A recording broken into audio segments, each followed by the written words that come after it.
to the 12th installment of the r/Civ Battle Royale Mk.2, the world's most entertaining screenshot-based AI-controlled hexagonal warfare simulation. In the realms of Reddit, I go by username Senshi on places, and I do mods sometimes and stuff. Today I'm proud to present this segment to you, all with my thrilling and occasionally a little sesquipedalian narration.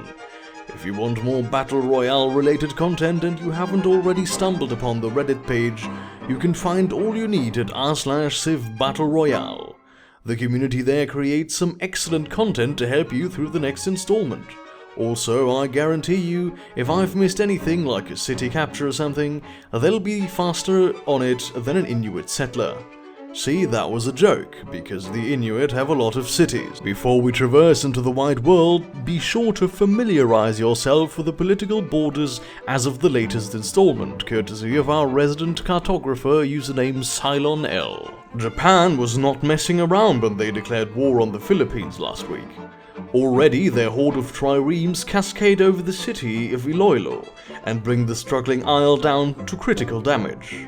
I guess Rizal's strategy of garrison an archer in every city isn't paying off. Come on, they're not even bowmen. On the other hand, Hawaii doesn't seem to care too much about this front of the Great Filipino War. Judging by this screenshot alone, it looks like they only declared so that their composite bowman could rest its feet on dry land for a while. On the Vietnamese front, vegan looks rather undefended. I guess Rizal has bigger fish to fry. Australia has caravels now, 2 of them no less.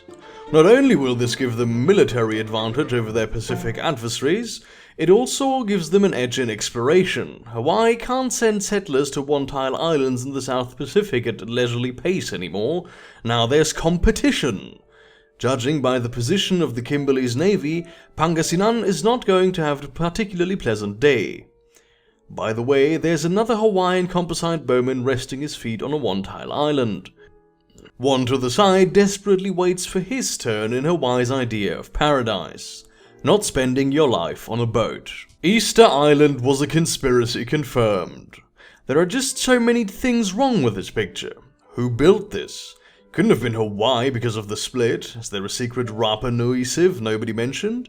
Is that a one-tile island? Why doesn't the bowman from the slide before stand here? Why hasn't Hawaii settled this yet? Will Australia find it first? Probably more importantly, what was TPangolin doing looking around the only area in which there aren't any civs? In other news, Yakusha, one of the least interesting civs so far, completes Angkor Wat, one of the least interesting wonders. The world yawns a collective yawn. I guess this will help with border expansion, but surely the Inuit strategy is faster. Tulum and Chichen Itza are officially Buccaneer territory. Judging by the Mayan army, it's a safe bet to say that that won't be changing anytime soon. At this point, I wouldn't be surprised if the Mayans are the first to go. Unlike, say, Byzantium, it's hard to sympathize with their plight. They weren't the victims of powerful, aggressive neighbors, but rather the victims of their own hubris. Bakal was all like, pikemen? Nah, we'll be fine. We got archers first. The Mayans do seem to be sending a few triremes down to Tulum though, so we'll have to see how that plays out. It's interesting to me that the Baks have 2 great generals in storage and instead send Steve Jobs to the front lines. Also, some things are consistent between reality and battle royality. Cortez is primed to invade Central America. Now he just needs to come dancing across the water. These Hawaiian composite bowmen have found a place to rest. The foothills of the Amazon rainforest. Just because Hawaii isn't in the shot doesn't mean there's any escape from the composite bowmen, as a whole trench of them is appearing on the Incan front. Argentina's got quite a strange army going at the moment. It's mostly pikemen and a few great generals and settlers for support. And a single trebuchet. Is this the first trebuchet in South America? I think it in the last edition. What? No matter, I wasn't paying attention. The Huns look a bit worrisome at the moment. Finland now borders their capital due to recent conquests, and most of their army seems to be between Verkkohurtie and Chimgitura again. We see the put great merchants on the front line strategy, this time being used by the Sabir. Maybe it's a political movement, a worldwide occasion. Bring your merchant to war day. I think the Huns may be able to snag Burgerkrieg if they manage to keep their battering ram alive, but at what cost? Time will tell. I'm not very good at discerning the outcome of a war. Also, we have a view of the Sibir unique unit, the Tartar. This is a ranged knight similar to the Kashyyyk or Camel Archer, which ignores terrain costs and has combat bonus on rough terrain, such as, say, the forests of northern Mk.2. I take back what I said about the Huns' chances in Sibir. They're in for a rough time. This Hawaiian composite bowman has found a nice little spot to rest his feet just east of Novosibirsk, and I see he's brought a spearman cohort. War never changes. Are you bids in Jerusalem? Are you bids in Jerusalem? And I see they brought a prophet with them. Heresy. That sounded like a song. I should make that song. Anyway, the Mamluks knock on David's front door. Maybe they won't stuff up this time. To the side, pikemen approach the undefended city of Bethlehem. Anyway, this picture is actually relevant because it gives me time to discuss the two unique units we're faced with today. Saladin's Mamluks do some religious things, but combat-wise they're knights with no terrain penalties in desert and no city penalties. Definitely a foe to be feared by Israel. Wait a minute, is the Ayyubid ability would convert Jerusalem to Islam as soon as it was conquered, and they brought prophets anyway. Why? I don't understand. I don't recall the Maccabees being discussed, so if they have, I apologize. Basically, they're swordsmen which receive an additional flanking bonus when attacking and faith for kills. Also, about one of them is actually flanking at the moment. The Armenian unique unit, a great general replacement, is also in the top corner, but this is already a fairly uninteresting narrative so far. You know what's funny? Jokes. A revolution is beginning in Europe. They'd heard tales of pikemen in the mystic south, but never before did they believe such a thing was possible. Surely, spears were the most advanced form of technology possible. But then, the secret of the pike was discovered, and pikemen spread across the continent. This is their story. Suddenly, Europe looks a bit advanced. Sweden has pikemen, Norway has pikemen, even France has a couple. I can't see any in Poland though, and I feel the Nazis suddenly stand a bit of a chance, which isn't necessarily a good thing. As for why I wasn't available for comment, some French archers have started resting their feet in strange places, namely the Eastern Front. Mazar-e-Sharif is about to fall to Sri Lankan leader guy. A group of triremes and a composite bowmen on boats seem to have brought the Afghan colony to its knees. In other news, the Sri Lankans have started producing the Balata, which I believe has already been discussed. But for those out of the loop, the Balata is a longswordsman which is available earlier and heals faster on rivers. In other news, what is up with the Afghan city logo? Does it keep to shine for some reason? In other news, there's a Persian settler off the coast which is almost dead. In other news, the Mughals have a city called Gwar, which is making me think of Morrowind. In other news, the Mexicans have moved on Wapekute. With the city practically dead and only Blackfoot bowmen around, it's practically theirs for the taking. The horseman is right there, Mexico. I believe in you. Also, I can't be bothered to go back and check, but I do believe a well-placed citadel may have just secured Mexico the Grand Mesa. Has Mexico finally broken free of its tequila addiction? Will we need to find a new name for Mexicoitis? Has Great General Alcazar finally gained control over General Tapioca and heralded a new era of victory?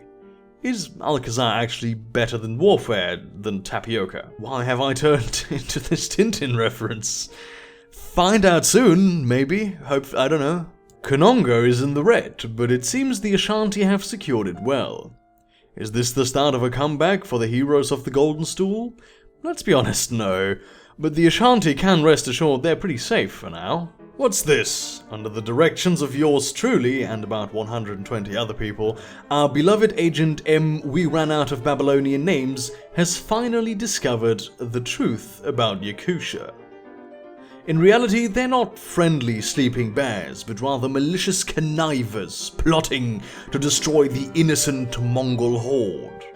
To be honest, I'd like to see them at war. Yakusha could dominate the lines of archers Genghis is blocking the border with, and take at least Tiflis and Turfan. I'm quite fond of Yakusha, it must be the colour scheme. There's something about that brown and blue which really appeals to me. I guess brown and blue don't often work together, but this one it flows so well. Japan seems to be holding Iloilo quite well. They've almost taken care of every naval unit in the immediate vicinity, and the embarked pikemen pose no threat. I guess those who would follow Islam would rather follow atheism, as Al-Wali joins the Philippines to help win the day. I guess nobody told him it was a naval battle. Most importantly, however, the Hawaiian composite bowman is missing. Maybe he's heard about the wonders of random Moai Isle, and wishes to see it for himself. Or maybe it got killed by a passing galleass. It's a mystery! Any Philippine supporters in the audience might want to exit before this gets messy. Jandamara has dominated Laguna, giving him a clear path into Rizal's core. There are multiple trebuchets approaching Butuan and Quezon, and the Filipino defenders consist of a few galleasses and scouts. Surely, didgeridoo has befallen Southeast Asia? You know, I was waiting for a Vietnam/Philippines team-up against the Kimberley, but it doesn't seem very likely. You know how I was talking before about blue and brown and how they usually don't go well together? I think Indonesia supports my hypothesis. Still, I'm rather impressed with Indonesia. They've got a decent carpet going on and quite a few Keris swordsmen. Still, they're between the now threatening Champa and the Kimberley, so they need all the luck they can get. Sure, they may be irrelevant, but that's probably the best thing for them at the moment. Ireland, home of the free, the brave, and the Cork, and soon to be home of the English, if this picture is anything to go by. Yes, after decades of doldrums using some of the weakest units in the game, the Brits are back. They've now got pikemen in the north, and their archer carpet has become composite. Ireland had better be rushing to steel, or the English army may stand a chance. Francisco Pizarro may have taken the wrong turn, as I don't see any Irish/Inca war coming out anytime soon. Also note the random French settler. Payback for York? Somehow I doubt it. The Huns are moving forward, and by that I mean they've raised a tile. Yes, it seems it's all bland along the eastern front at the moment, with neither side putting too much effort into mounting an offensive. I wonder if the Finnish have spotted the sneaky horsemen trying to take San Bartolo from behind. Also note the severe horseman on the right side of the screen. A sign of the fate of the Hunnic horde to the east? Tesla's here and he's trying to electrocute the ocean.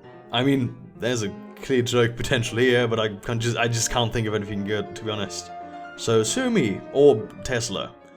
Sri Lanka is encountering resistance on both fronts. While they've successfully captured Mazar-i-Sharif, Hotak has rallied an armada of composite bowmen to retrieve it. To the east, the previously navyless Burma has raised a swarm of galleasses to protect Rangoon. While Sri Lanka has performed well in the war so far, I doubt they'll keep their winnings for much longer, unless a peace treaty happens like now. See, Canggu is Blackfoot controlled, but the masses of Inuit bowmen do not bode well for the icy hamlet. I'll be honest, if I lived up there I'd be hoping for Inuit rule, just as long as they keep the Wi-Fi intact. The buccaneers come ever closer to Palenque, easily battering down the feeble spearmen and throwing spearmen, which is what Atlatlists are, to be honest. Unless the Mayans produce a miracle, we may as well already start scripting the Pirates of Palenque musical. Steve Jobs is stationed in Chichen Itza now, so we at Civ BR are proud to present the Sacrificial Pyramid 5S. 0.25% slimmer than the average sacrificial pyramid. All I'm saying is, if the sun doesn't rise tomorrow, you'll know why. Wait a minute, that's bloody Aztecs, damn it. So you know what, screw it. Chichen Itza just got taken over by pirates, we'll let it slide. Mexico has done it. They've learned how to capture a city and what a city it is. If I'm not mistaken, Wapikute houses Petra, which should greatly increase its power, despite starting at 1 pop after the vicious fighting. Now the invaders are chiseling out the Sioux Empire's very core. In Hunkpapa, Sitting Bull trembles. A Blackfoot arrow has missed his face by mere inches. Unfortunately for the Blackfoot, he was standing at the apex of the city, and the arrow sails over the populace instead of cutting off random nearby great artist's ears. The artist is furious, as he knows he will now be compared to Vincent van Gogh, even though Van Gogh is a post-impressionist and he's a cubist. I think that was a joke, probably, I don't know. I'm jealous of the Civ realm. I wish my government could spend millions of dollars building some crap, and then I would get rewarded for it. Look who's been a plotting Percy in the Arctic wastes. Agent M reveals the Yakuts are not only against the Mongols, but the Inuits as well. I knew the settling of Iglulik would cause trouble, but I expected Tugin Darkhan to be less passive-aggressive and more aggressive-aggressive. Speaking of which, what a name. Iglulik. It's flawless. Puts Medicine Hat to shame. Still doesn't hold a candle to the Burr cities though. Vietnam has 6 trebuchets and is mere minutes away from Beijing. This will be a fight to remember. That is, if it ever happens. I mean, Korea is right there. Speaking of which, Busan looks very undefended at the moment. Hopefully that trireme won't anger the watermelon warriors by breathing on them too hard. I have to admit I'm very impressed with Japan. Sure, Iloilo isn't Seoul, but it's something, and it doesn't seem like it's going to switch back anytime soon. At ScoutCon 1720, Germany poses for the traditional Scouts on a Boat picture alongside Tibet. Truly, this is a momentous occasion. To the right, we can see Tora the Explorer himself, who organizes the event every few decades. Amgur was chosen this year due to the large number of Israeli scouts already visiting the location. To the left, Mongolian and Siberian settlers prowl the icy wastes, hoping to set up shop nearby in order to hawk their goods. Overall, a momentous occasion. Be sure to note that Yakutia also has galleasses and knights, and is not falling behind in the slightest. The Icelandic North in all its glory. Again, note the galleasses. I guess they're becoming rather rudimentary at this point. I'm yet to see any other caravels though. Then again, I'm yet to see any other civs enter the Renaissance. Anyway, we have a rare glance at the Radar Foyol Sherbrooke trade line. Also note its close proximity to Inuit and Canadian triremes. If war is declared, someone is getting a little extra gold. I knew people were deserting China, but this is a bit harsh. Zheng He has allied himself with Sparta and hopes to conquer the Mediterranean. Also, Leonidas has started sending his pikemen after Kumae, protected by nothing but a ballista. We best keep an eye on here. After the Ayyubids had the city surrounded, Jerusalem is somehow fine. All the Mamluks seem to have buggered off, and the ones who are still around are weak and wary. I don't think Israel is going to bounce back, but one can dream. Also, Israel has a city called Hebron, which reminds me of the battle for Zendikar. Andrea Doria the Explorer. It's a nice rhyming name. I have no idea who the person is, but it is a nice name. However, that's not important. The Champa take a risky target in Olongapo. While it is the weakest city around, it remains very close to other cities able to bombard Champa's triremes, and galleasses are approaching from the north. The Champa have a lot of triremes in storage, however, so it looks like this will go out to be a battle of attrition. Yamamoto joins the fray under Burmese control. I could point out the irony, but it's rather obvious. Anyway, Sri Lanka is yet to do a single point of damage to a Burmese city. If they want to capture any, that'll have to change. Come to think of it, that was pretty obvious as well. I should only be saying the things people might miss, like how the Champa have built a caravan. That's relevant, right? Africa. The forgotten continent. Damn! Look at those leaves. Yes, the Congo has a unique unit, the Pombo, and it's basically just a cheaper pikeman with a ranged defense. They can also have increased movement, but only some of the time. It's interesting, and I probably shouldn't be the one explaining it. But now Kavanga has a pikeman carpet. The Congo could be a threat. I wouldn't want to declare war on them now, and neither would Africa apparently, because the Congo DOW this turn is from Arabia. Talk about an anticlimax. Next in the list of stupid, pointless DOWs that won't change anything is Finland and the Ayubids. Good job. To the south, the Huns are getting tired of playing with ponies, and bring in some swordsmen to meet the Finnish troops. Something tells me this won't end well. Around San Bartolo, we can see the USSR is also participating in Bring a Merchant to War Day. I didn't really see them as one to follow trends. Australia. This is a place I'm used to. See that composite bowman in Brisbane? That's actually me. Don't expect too much of it. Here we see Australia's Prime Minister, Edmund Barton, which is providing the land with some more tourism. Truly the most beneficial resource in a domination-only game. Note, a second Prime Minister is near Canberra. I'm guessing that's the Shadow Cabinet? Australia is already really capitalizing on its caravels as well. There are 4 between the Gold Coast and Pukekura alone. I'd be worried if I was Maori. On an entirely unrelated note, I'm a bit disappointed the Maori aren't brown and green, that is, kiwi fruit colors. It's a missed opportunity. I should make a patch for that. North Africa, a mystical land of sand, and elephants. As the Punic troops approach the mostly undefended Moroccan city of Tangier, I am strangely peckish. I wonder what an elephant tagine would taste like. Still, this is not all about me. Morocco is under attack, I think, and only time will tell us what will happen. Is that a Mayan pikeman? Where were these a second ago? See, Picard, this is my beef with you. With all these chances, you're decently far into the medieval era, and yet you still wait until pirates are at your doorstep before you use any of them. Yes, the bucks have been temporarily driven away from Palenque, but at what cost? $50 and Picard's pride, probably. We get another picture of the South American stalemate as Brazil completes the Alhambra. As well as increasing the city it was built in's culture and defense, it provides new units with a combat bonus in rough terrain such as, say, the hills of the Andes. This may just tip the battle in Pedro's favor if he can get a single unit over there before peace comes. And Ethiopia leads an offensive against the Ayubids from the relatively undefended south. But relatively undefended isn't saying much when looking at the north. Haile, you do realize you're leading with warriors, right?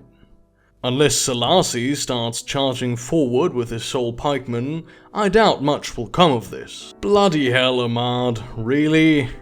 Morocco DOWs on the Congo, leaving his enclave to be swept away by the leaves of the Congo. Why, though? Seriously, why? Does Ahmad think he can take Kavanga with 2 pikemen and a catapult? Morocco? More like Moronco? See, that was a joke, because... Bloody hell, who isn't Tijin Darkhan plotting against? That must be why Yakusha hasn't DOW'd yet. They change their target every 5 seconds. Personally, I'm waiting for Agent M to announce they're plotting against the Zulu. They probably want to be last on the list of names. I'll be honest, a Yakusha versus Korea match could be really cool, considering how long it takes Yakusha to do anything noteworthy.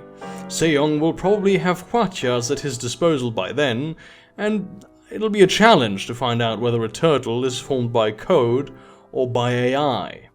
Also, Korea gets extra points for having their northernmost city be Pyongyang. Hail the glorious leader. Take back what I said about the Huns, again. Chimgitura is getting annihilated. With the swordsmen on the front lines and some backup battering rams, this could be a genuine capture. Yeah, go on Attila, show those Croissant Kings who's boss. And maybe consider learning how to make regular knights? The Sioux-Canada border is truly a sight to see. Multiple trebuchets and an army of pikemen and composite bowmen suggest that Oyupe and Sihasapa should start worrying. Then the only thing standing between them and an army of Sioux will be Yankton. Wait, Yankton AI was conquered by the Inuit. Is this Yankton player controlled? You've been holding out on us, haven't you, T-Pang? Oh, and the great artist from that joke from before is called Giuseppe Archimboldo.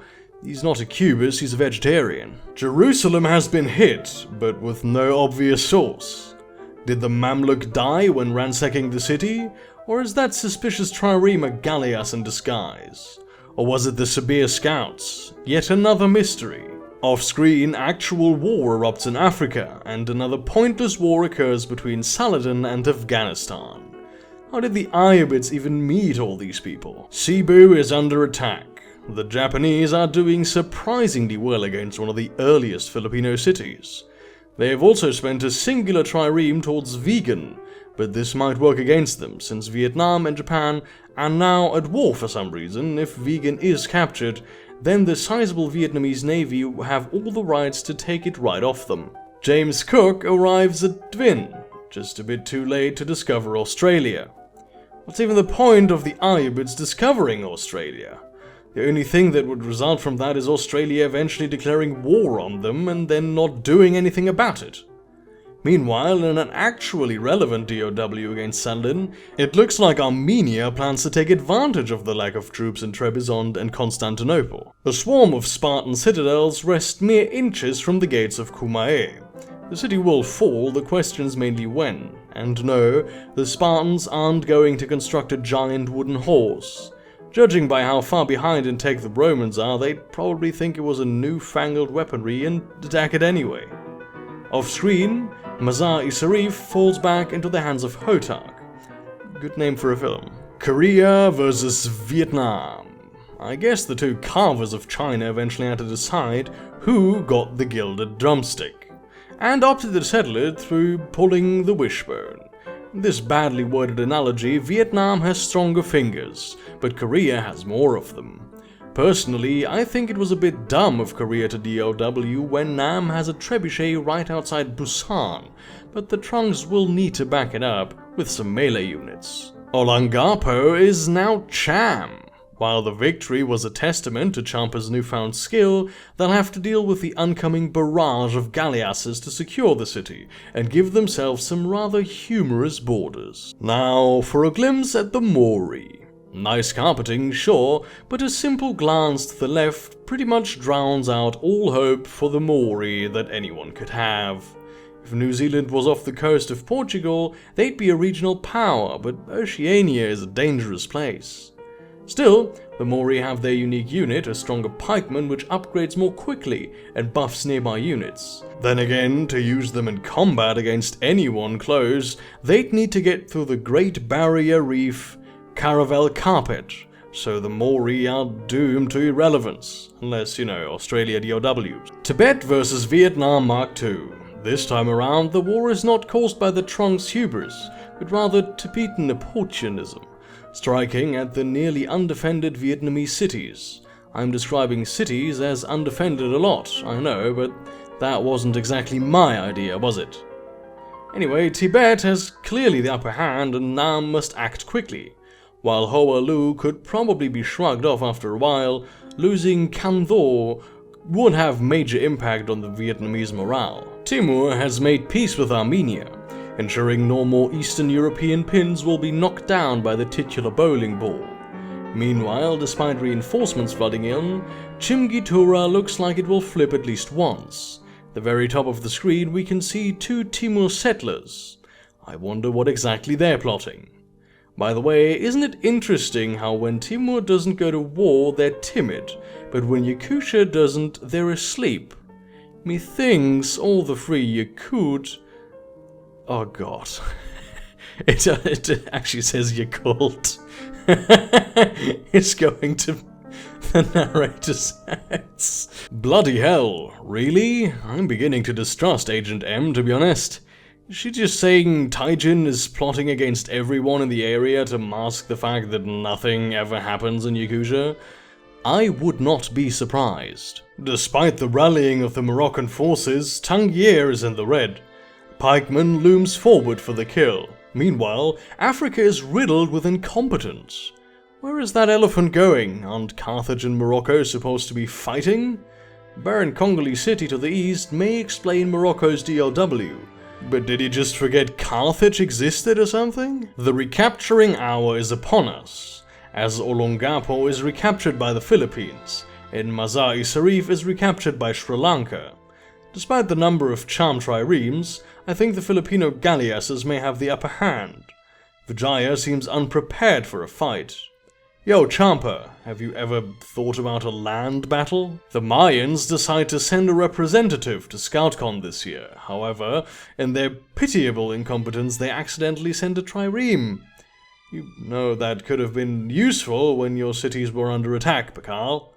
If you're wondering, the Inuits aren't stupid. That unique unit is a scout.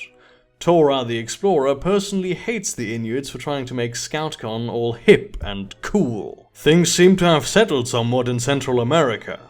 There are still pirate pikemen in Palenque, but not much is going on. At the bottom of the shot, a Hawaiian composite bowman is resting his feet. Typical Hawaii. If they're not making sweet tropical love, they're sleeping in some forest somewhere. This trade route perfectly sums up the Maya. Nobody cares if their cities are tradable, they're worthless. Nobody cares about their borders because they can't police them. Basically, the Maya exists to make it hard for Mexico to interact with. Alright, it seems that Canada is targeting Itatzipco now, and all the Blackfoot troops have evacuated the area. Generally, that's not good news for an invading party, but I have faith in the Canadian army. They only really have to face a bowman, 2 pikemen, and an undead catapult. Oyupe is currently defended by 2 workers and a composite bowman. Canada could probably sail a tugboat across the lake and take it. Instead, they target the one which managed to repel the Buffalo Men. Why am I not surprised? Tangier is Punic, and surrounded by Moroccan units. Unless Hannibal has absolute faith in his pikemen, spearmen and elephant, it seems like a losing battle. Then again, Morocco is still using archers, so I guess Carthage can afford to be that cocky. The oft-forgotten Zulus of South Africa have laid down the Impi carpet. Run for the hills, or better yet, run away from Boer territory. Kruger has not been very focused on the Zulu so far, so they may have the ability to swarm out of control like a pest, or a plague of pests. I'd be scared if I lived in Boksburg, or Vicksburg, or Breiburg. Original names, guys.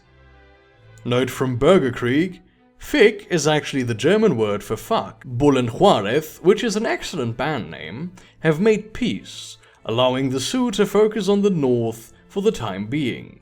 Honestly, Mexico did pretty well for themselves in this one, nabbing a wonder and actually capturing the city this time. Marching on Oglala would not have gone well, and Benito came out of the battle largely unscathed. Good on him, I say. Seize the stick throwing, or at least aim them towards someone who deserves it. Pakal seems a good target. What a twat. And to think I usually play as the Maya as well. For shame. Trebizond may have been undefended originally, but in the time it took Armenia to mobilize, Spartan soldiers have begun to appear like spiders in a wardrobe. Spiders that slowly become visible until they're right on top of you. And then they stab into your eyeballs. In other words, the conquest of Trebizond will no longer be a cakewalk, unless the cake in question is filled with spiders. TPangolin note, as Senshi and I both hail from the land down under, we can safely say that this has happened to us far too many times. Senshi's note, I'll drink to that. TPang's note, we're Australians, we'll drink to anything. Senshi's note, fair point. Guy, get some beer out the ute, will ya? Nico Media has been taken down to yellow, but it appears that the Iobids are standing up for themselves, sending triremes to knock on, or rather knock down, the doors of Varna. Armenia may have made a decent decision at the time, but the time is no longer now. Because, you know, time usually progresses. Cebu is in the yellow, and Korean troops, likely invading Vietnam, are massed around the area, making it difficult to defend. This may be a legitimate capture of what was previously one of the largest Filipino cities, and we all thought Japan didn't have it in them. At this point, Iloilo is securely Japanese, and the Filipino army is distracted and blocked off. To the right of the picture, check out those Swan-Tile Islands. Yes, the Hawaiian composite bowmen are back, baby. Again, one is patiently waiting his turn, blissfully ignorant of the beautiful, illustrious, mysterious Swan-Tile Island from about 55 slides ago. Remember when Mali and the Ashanti were at each other's throats, fighting? Yeah? Well, do you remember when Mali and the Ashanti were at each other's throats, fighting in this part? I don't think so. As a declaration of peace, this one was rather belated. It does interest me that as soon as peace was declared, the Ashanti set up a blockade. Seems a bit late for that, don't you think? We've had a pointless DOWs in Africa before, why not the opposite? And I'm not referring to DOWs that had a point, such as Morocco's against the Congo. If you're wondering, that one was to prove that Morocco was actually incompetent the entire time. Mk.2 is hanging in there for now. But if Attila snipes the swordsman, that may well change. One battering ram could easily turn the tides, as the Sabir haven't been the greatest defenders so far. Unfortunately for the Hunnic hordes, Attila seems to want to make pretty patterns with his troops instead. In the top right corner, yet another Hawaiian composite bowman has found a place to rest.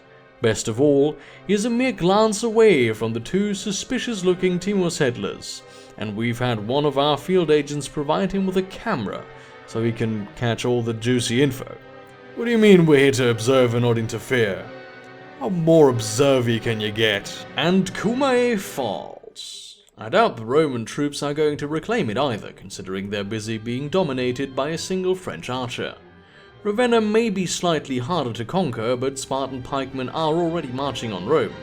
The Romans don't have much they can do now except pray. And not for military might, considering the Spartans follow the very same religious system, but rather that Leonidas gets bored and goes off to kill someone else. While we're here, let's take a look at Northern Europe. For once, Germany seems decently defended, with pikemen and both Eastern and Western fronts, and yes, Berlin is Jewish now.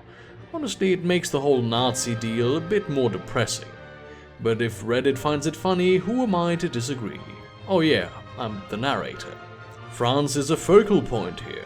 Note how the French are attempting to participate in Bring Your Merchant to War Day long after the war has died down. You may think this symbolizes clinging on to past battles, but it may represent plans to attack Germany in the near future. Look at France's army for a second, plenty of pikemen and some warriors. Now, that may be the sign of a lack of technology, or it could be the sign of a lack of iron. Perhaps the age of the French was not the age of steel, but rather the age of a different resource. The only way to discover the truth is to move forward. The lack of composite bowmen is shameful, though. Even Rome has composite bowmen. Remember Portugal, the boat guy? Well, I hope you like this picture of Funchal because Be Close to Rome is the most they've achieved in this part. They're probably still waiting for the fucks I give wheel to stop. Carthage has earned itself a Chopet, a great general replacement which heals units upon a kill and damages nearby cities. More notably, his troops can now cross mountains if they couldn't before. Watch out, Tibet! Ethiopia, in what could be called the ballsiest move in the game so far, sends a settler undefended through territory he's at war with. Also notice that the city being attacked is called Diadawa. Being a defeatist won't help you, Selassie. Bring Your Merchant to War Day is apparently being honoured by the Ayyubids as well, as an undefended one approaches the Carthaginian and Ethiopian borders. Finally, England is friends with Hitler. This is an optimal time for political satire. David Cameron, the Queen's new advisor, is an avid supporter of, but such a thing may be uncouth. And now, as always, the ranking charts. A huge outcry today is Canada takes the lead in population, reducing Texas's only bout of relevance today into a swift number 2. Today was not the day for blue and white civs to shine, apparently. Surprisingly, Sweden takes a top 10 place. The Inuit, Vietnam, and most surprisingly considering all the jokes, Hawaii are knocked down a peg. Let's be honest, we all expected something like this. Some things to note is Mexico's tiny one despite their recent victory, and that the Inca and Zulus are on the rise. Australia is king of the battle once more, followed by the Boers and the Inuit. Yakusha drops to 4th, and the Iobits drop off the chart. Surprisingly, despite the plethora of poorly defended Vietnamese cities, Vietnam remains fairly high on the leaderboard. Seeing the Philippines so low is a testament to the power in East Asia. As well as our usual suspects, I was surprised to see the Huns so low. I guess the fighting in Siberia is taking its toll. To add insult to injury, if you look at the right, you'll find Tibet has denounced them as well. Despite their numerous defeats, the Philippines stay in the top 12 city-wise. Nothing too dramatic has changed though. All the usual suspects I see, really the only somewhat surprising one is Persia, but even that isn't too big of a deal. There's not much to say in the power rankings. Texas can enter sudden relevancy? No, not the technology charts, the right-hand side. A war has erupted in North America, a war which will not be covered here. Tune in to part 13 this Sunday, which will actually be narrated by me. Australia is sharing the #1 spot with Yakusha. Combine that with their large army and decency on the battlefield, and you have a top contender. Australia is also the only one to date to enter the Renaissance era, which unfortunately does mean there are some earlier technologies the Gilded Rue needs to catch up on. To be honest, the Gilded Rue sounds like it could be a great pub. Remember when people thought Morocco was on the rise? Yeah, well, about that. Morocco is tied with Rome and Byzantium for the least amount of technologies. A disgrace in itself, but he's also signed himself up for a suicidal war against the Congo. Good luck there, matey. The Zulus may be low, but they have the Impi now, so they're not too worried. If they ever do cripple the Boers, it'll be now or never. Finally, this is Portugal's second appearance in the episode. Good job staying relevant, Maria. With that said, that is the end of part 12. I hope you've enjoyed yourself. I'm username Senshi Denshi, and I'd just like to say to all of you who read through my narration, you know, like me, I'm so sorry. Thank you, and good night.